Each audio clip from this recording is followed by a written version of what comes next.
In April 2020, Quibi launched with $1.75 billion in the bank. By December 2020, it was dead, not restructured, not acquired for parts, dead. 175 days. That's all it took to burn through the most well-funded media startup in Hollywood history. For context, that money could have funded NASA's Mars Perseverance mission twice over. Gone. Like it never existed. This isn't a story about bad timing. Everyone will tell you it was the pandemic. It wasn't. This is a story about hubris wearing a billion-dollar suit. Jeffrey Katzenberg was not a man who failed. Co-founder of DreamWorks, the architect behind The Lion King, a man who had turned animation into a billion-dollar religion. His partner, Ned Whitman, had taken eBay from $5.7 million to $8 billion in revenue. Together, they had the kind of resume that made investors reach for their checkbooks before the pitch deck even loaded. The idea was clean, elegant, even, short-form premium video, quick bites, hence Quibi, built exclusively for mobile, content in chapters, 10 minutes or less, studio quality, shot by Hollywood directors, starring Academy Award winners. The thesis: people are glued to their phones. Give them cinematic content for the commute, the lunch break, the elevator ride. Disney Plus launched with decades of IP. Netflix had a decade of dominance. Quibi would own the in-between moments. By 2019, they had raised $1 billion before a single frame of content aired.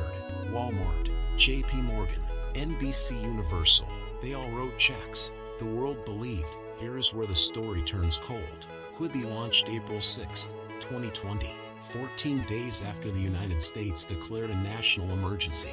The entire country was locked indoors. Nobody had a commute. Nobody had a lunch break. The in-between moments Quibi was built for had simply ceased to exist. But here's what Quibi completely missed, and this is the part that matters. The pandemic wasn't the wound. It was the light that revealed the wound. The product didn't work on television screens. You could not cast Quibi to your TV. In 2020, when everyone was home, staring at their televisions, they built a mobile-only experience in the one moment in modern history when mobile-only was the wrong answer. And when users asked for TV support, Katzenberg initially dismissed it. The vision, he believed, was sacred. That's not strategy. That's ego. The numbers came in fast, and they were brutal. Within the first week, only 300,000 users had downloaded the app, against projections of 7.4 million in year one. They had sold $150 million in advertising. Those advertisers were watching.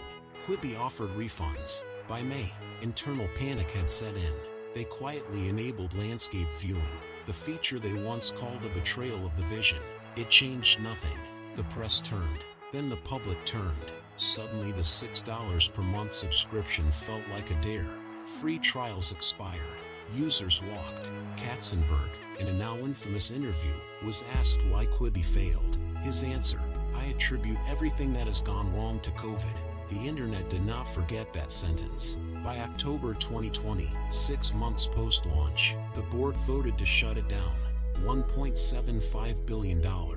175 days. Gone. The content library, shows starring Idris Elba, Chrissy Teigen, Liam Hemsworth, was sold to Roku for a price so low, it was never officially disclosed. Most of it aired for free. The premium product became a streaming afterthought on a budget platform. The patents, the technology, the infrastructure, liquidated. Katzenberg and Whitman returned what remained of investor capital, a fraction of what went in. In the annals of Silicon Valley, $1.75 billion had been spent before. It had never evaporated quite this quietly. No dramatic courtroom, no criminal charges, no viral scandal, just a product nobody needed, built by people too powerful to be told no, launched into a world that had stopped moving. The servers went dark, gone, like it never existed. And the most expensive lesson in streaming history? It wasn't about mobile. It wasn't about COVID. IT was about the oldest mistake in business, believing that who you are is more important than what you're building.